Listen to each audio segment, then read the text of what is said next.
I have been making this film for 3 years, beginning in 2017. The film took a lot of research both in Paisley Library, the internet and the overgrown areas we seldom pay attention to anymore. Now that the film is finally ready to release, and with the laws regarding drones changing in March 2019, I have decided to release the film in its current form, using all the original drone footage filmed in 2018 by Brian Maguire, which complied with the rules and regulations at the time. And I feel this footage really makes the film come alive and shine a light on this fascinating part of Paisley's history. So in closing, I hope you enjoy the following documentary, Hidden Railways.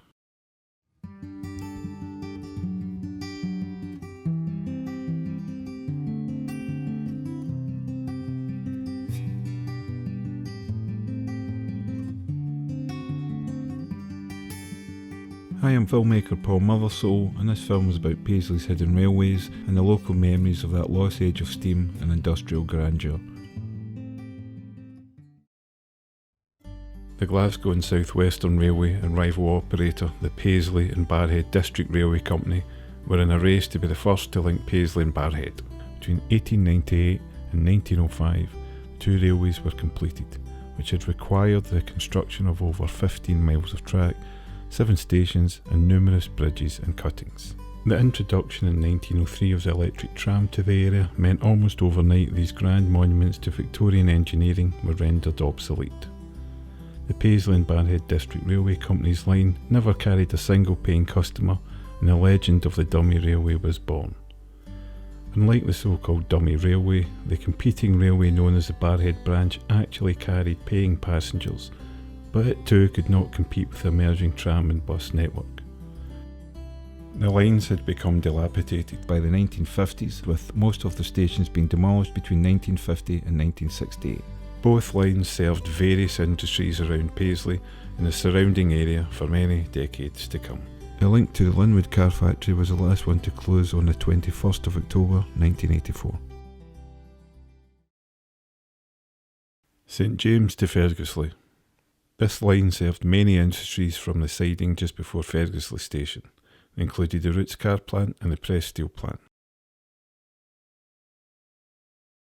The rush hour trains from Glasgow, which actually terminated at Paisley Gilmer Street, but there was no facilities for turning the engines round to the other end of the train at Gilmer Street. And the engine with the coaches still in the station would uncouple and run forward to a crossover in the line, which would allow it to go past the coaches and connect back up to the Glasgow end of the train. It didn't go directly back to Glasgow because rush hour being what it was, with trains every 2 or 3 minutes, it was getting in the way, and the solution to that problem was to reverse the whole train up onto the start of the Barrhead line, so it would sit there for 10-15 minutes and then they would bring it forward again through the station and whoop, off to Glasgow.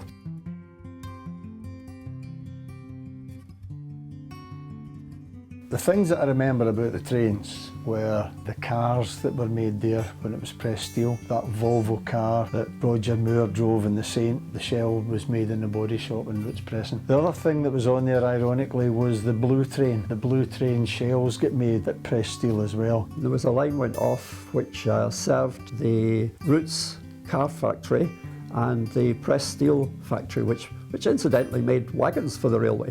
20-ton steel wagons. And there was definitely steam trains, probably that kind of tank type of engine, pushing and pulling the train. When I started with my trade in press steel, we used to have to go way up and work on the railways. They had the railway line, and it must be where I think Eldersley Golf Course is. And there was a big marshalling yard there, and there was always lots of trains. And press steel had trains running through it, and there were wee puffin bellies, and we worked in them. The wee train that ran through Glenburn was a wee puffin belly. And I seem to remember coal trucks on the back of the trains going along that railway line, taking coal home a couple of times, putting it in the fire. My dad didn't like it because he said it was cheaper coal and it sparked all over the place. I mean, there's 2 bridges I remember. One bridge is still there as you're going through Ferguson at Candron Road, taking you into the back road to Linwood. The other one, it was an entrance that took you on to the Linwood Road end behind where the factory was. There was an event, might have been early 60s, I was a wee boy at the time, but I believe there was passengers on that line, and it was probably the only time it ever happened. That was strange, seeing that, you know, a passenger train going through there when previously it was all goods trains. I grew up in Candron Road, Ferguson Park. I used to play over the burn, you know, with the candy burn on one side near the houses, and the railway line was like the boundary between us and the factory. When we went under the bridge, we used to yell out, and if there was a train crossing, you had to yell louder. You couldn't hear your voice, but if there was no train, your voice echoed all the way up, and everybody did it. All the kids did it. You had the steam whistle blown when they came into the station. They made a certain noise, the chug chug. There was a rhythm to the trains. The kids all loved to make that noise, and then when you come off, you would be saying choo choo, choo choo.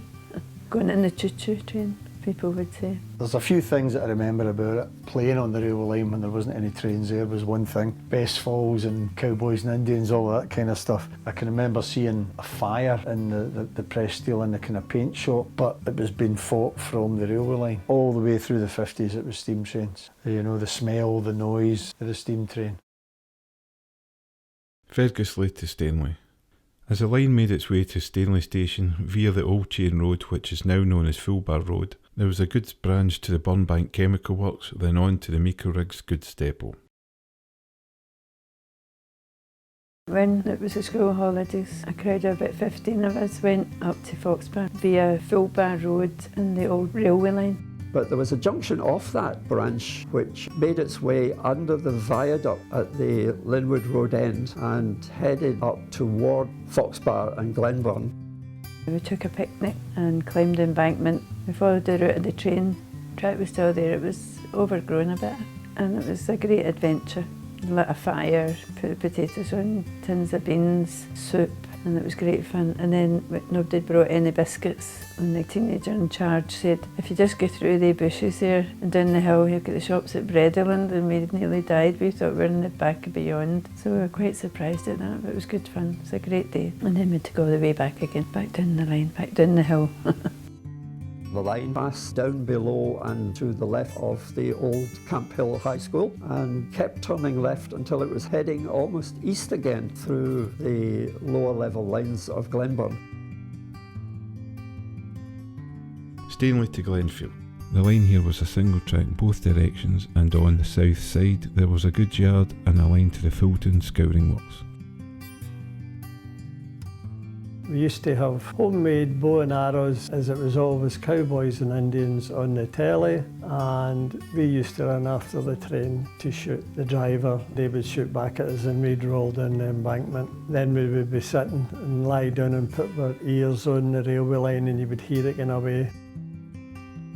One of the things I do remember is we watched for the railway was they were planting the trees down Glenburn Road. I mean, you see them now, they're about 20 metres high, so they're as old as me. They must be in their 70s.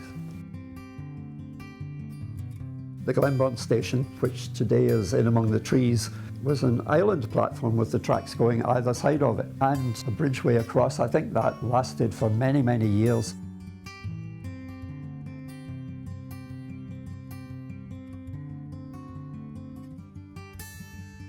If you went away towards Foxbar and got to the railway bridge, which is now where St Peter's Church is, you could wait there and they would slow down and they would let you climb in the back of the coal tender. We would hide down and just hang on, and we'd go away on nearly to Barhead under other railway bridges which are still there, as the stanchions are still there, and you used to always get out off your mother, have you been playing in the train? West to Potterhill. The line veered southeast at the Meikle Riggs junction and continued on, passing under Stanley Road and cutting through Moorsfoot before reaching Potterhill. My recollections today take me back to 1953 or thereabouts. As a school lad, I used to take my bicycle down to Paisley West Station, lean up against the wall above the platforms and watch the trains go by. Occasionally, when I was watching cricket matches in the Meikle Riggs ground, I would see a train heading up that same branch that I talked about, the branch off the Paisley West Station. So that was another sight worth seeing. My earliest memories of the hidden railway date back to the late 70s, when we used to play on the remains of the abutment on Crossbar Road. It was quite high, and I recall looking down at the road, feeling like I was standing on the ramparts of an old castle. one day we decided to see where the old line actually went. I still vividly remember that expedition. We battled through the bushes and the undergrowth like we were in an Indiana Jones film. All of us fantasising, I suppose, that something amazing awaited us at the end of the line. Under Stanley Road, we found an old stone bridge, which seemed like some relic from ancient history to us at the time. I can clearly remember thinking at the time that this would be our gateway to even greater adventures. We weren't to be disappointed though, because we discovered a cutting that ran under Stanley Road to the bottom of Park Road. We called it the Secret Valley. Potterhill to Barrhead. Services between Paisley West, Potterhill and Barrhead Central were terminated in 1913. For the remainder of its life, Potterhill served as the branch terminus for freight services, until finally closing in 1970.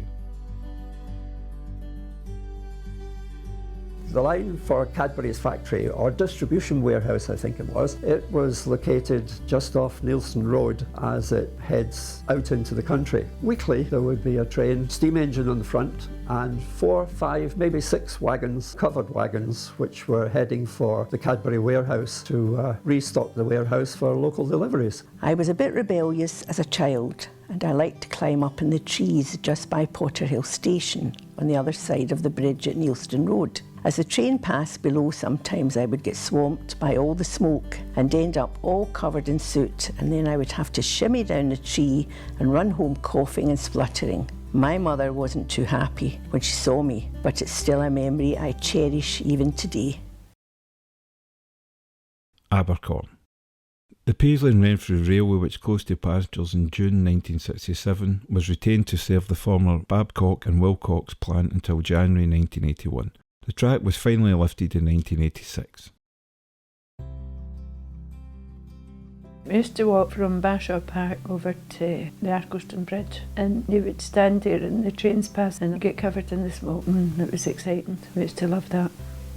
Well, you can still see the curvature of the Abercorn station, which is beside the Garden Centre. That came off at Arkleston Junction and ran down past what is now the university buildings. It ended up in Renfrew Wharf, the only station on the line being Porterville Road, which was the station for the Babcock and Wilcox workers.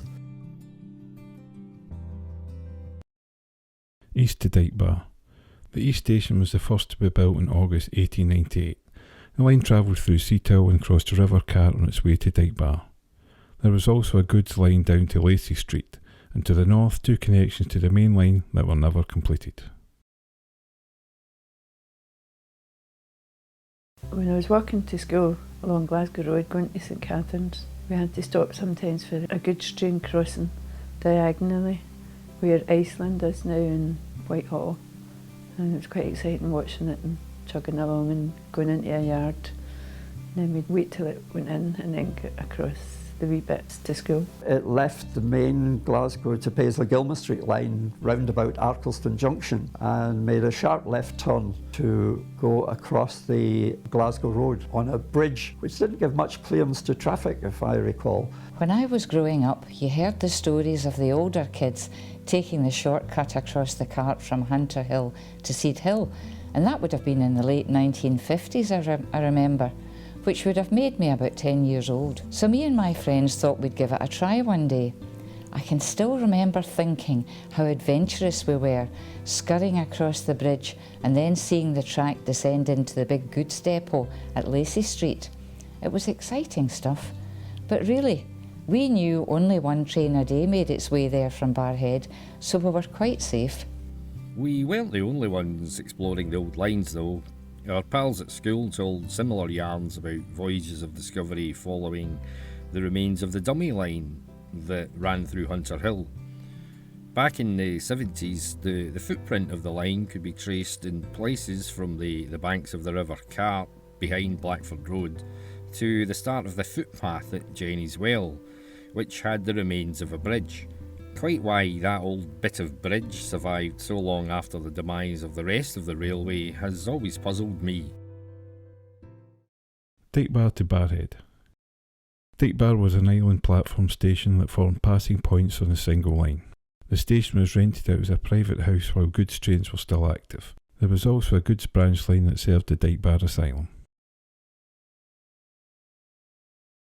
The line passed by below the tenement houses of Hunter Hill. It then headed off towards Barhead, yet another line heading for Barhead. So now we have three. The railway line run away on and it went to the quarry at Brownside. Then there's a dog leg, it goes away down Grahamston Road, down to Todate Bar, and sometimes we would walk there and we would play in the secret forest. I don't know why it was a secret, I think just because it was far away.